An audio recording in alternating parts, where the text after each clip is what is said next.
2 number है ना, एक वृत्त के चतुर्थांश का क्षेत्रफल ज्ञात कीजिए जिसकी परिधि 22 सेंटीमीटर दिया है। परिधि समझते हो और चतुर्थांश दिया है। कहने का मतलब है कि एक वृत्त है,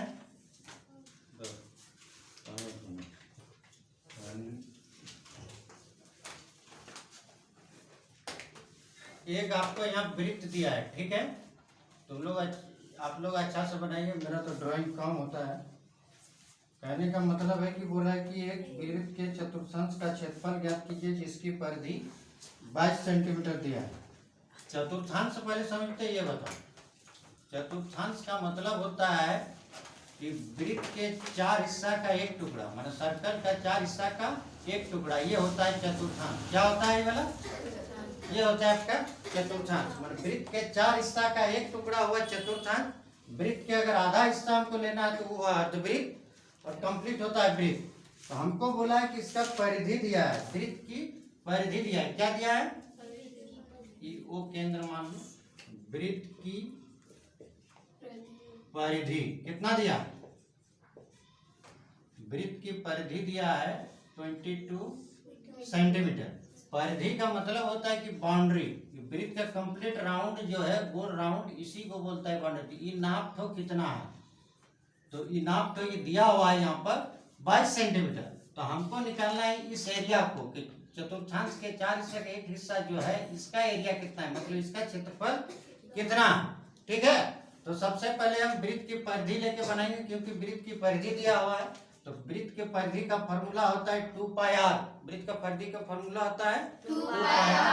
तो 2 पाई r लेके निकालेंगे तो r इसमें निकल जाएगा। जब r इसका निकल जाएगा, मतलब त्रिज्या जब निकल जाएगा, तब हम इसका क्षेत्रफल आराम से निकालेंगे। वो कैसे निकालेंगे, इधर देखिए।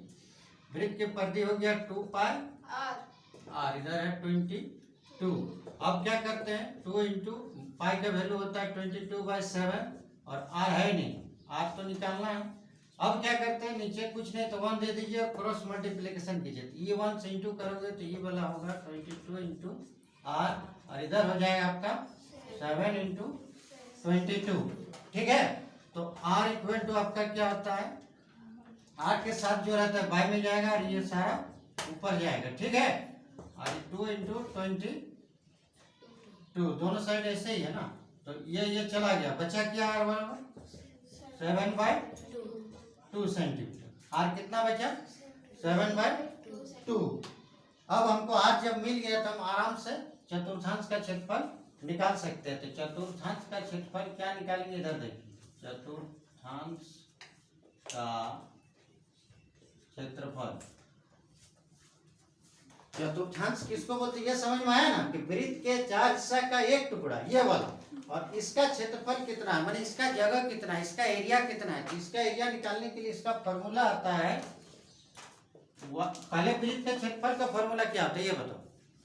पाई r स्क्वायर। वृत्त के क्षेत्रफल का क्या फॉर्मूला होता है, पाई r। हमको बोला है कि एक हिस्सा का 4 टुकड़ा, माने इससे 4 से हम भाग दे देंगे तो एक टुकड़ा निकल जाएगा। इसको ऐसे लिखते हैं 1/4 इंटू पाई r स्क्वायर, माने 4 से भाग दे देंगे तो चतुर्थांश का क्षेत्रफल नहीं। इसका मतलब है कि चतुर्थांश का क्षेत्रफल होता है 1/4 पाई r स्क्वायर। अगर हमको बोलेगा कि वृत्त का क्षेत्रफल निकाले, माने आधा वृत्त का, तो फिर वहां पर कर देते हैं 1/2 पाई r स्क्वायर। माने आधा करने के लिए 2 से भाग देना पड़ता है, अगर 4 हिस्सा का निकालना तो 4 से भाग देना पड़ता है। तो ये होता है इसका फॉर्मूला, यानी चतुर्थांश का क्षेत्रफल का फॉर्मूला हुआ 1/4, और पाई का वैल्यू हो गया 22/7, और r आपका आया कितना 7/2। कितना बार लिखना है, 2 बार, तो 2 बार लिखेंगे 7/2 इंटू 7/2। अब इसको काटो, 7 7 कट गया, और 2 से ये कट जाएगा, 11 आ जाएगा। ऊपर में आएगा 11 इंटू 7, और नीचे आएगा 4 इंटू 2, तो 77 हो गया। और 4 2 जा 8 सेंटीमीटर। इससे क्या मतलब, इससे यही समझ में आ रहा है कि सब में कुछ अपने से नहीं करना। फॉर्मूला अगर याद है आपका, जैसे यहाँ परिधि का ये जो हुआ फॉर्मूला याद रखो, फिर चतुर्थांश का क्षेत्रफल जो इसको याद रखो।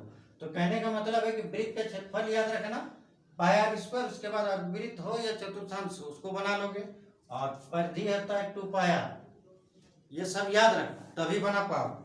तो इसमें कुछ नहीं, फॉर्मूला याद रखो और बना।